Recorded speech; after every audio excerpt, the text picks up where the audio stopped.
कुठलेही जास्तीचे मसाले न वापरता आज एकदम सिंपल अशी जसे की आपण रेग्युलर भाज्या बनवतो ना तशी पनीरची भाजी आज मी तुमच्यासोबत शेअर करणार आहे. पण टेस्टला ना एकदम नंबर 1 जसं रेस्टॉरंट्समध्ये भेटते ना तशीच बनते एकदम टेस्टी. तुम्ही पण नक्की करून पहा. त्यासाठी ना मी पनीर घेतले आहे. पनीरचे काप छोटे छोटे केले आहे. आधी धुवलेले होते धुवलेलं पनीर छान छोटे छोटे काप करून घेऊन ना त्याला तेलामध्ये थोडंसं खरपूस भाजून घेतली आहे. खरपूस भाजल्याने ना पनीर एकदम मऊसूत होतात, जेणेकरून भाजीमध्ये त्याला जास्त शिजवायची गरज पडणार नाही आणि टेस्टला पण खूप छान लागतात. असे पण खायला खूप भारी लागतात हे. त्यानंतर कांदा आणि टोमॅटो थोडे 1-2 पाकळ्या लसूण घातले होते, त्याची सहसा फोडणी मारून घेतली आणि त्यात थोडेसे 2च बदाम घातले आहेत आणि काजू घातले आहेत, जे की प्युरी ना छान होते याची. नुसते टमाटा आणि कांद्याची एवढी छान नाही होत ग्रेव्ही.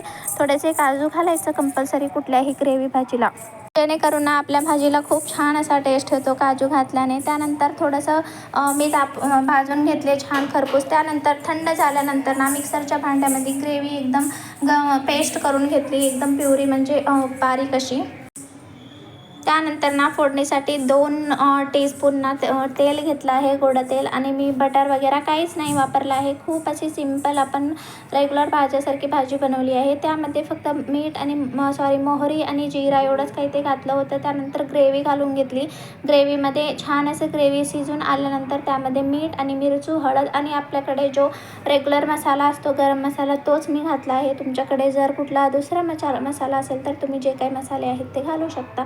त्यानंतर छान ग्रेव्ही शिजल्यानंतर ना 5 मिनिट जो पनीर होते ना भाजलेले ते घालून घेतले आणि याला पण जस्ट 2-3 मिनिट असं शिजवून घेतलं आणि त्यानंतर गॅस बंद केलं. वरून अशी छान कोथिंबीर बारीक कापलेली टाकून दिली आणि छान अशी रेडी आहे आपली पनीरची भाजी. चलो बाय.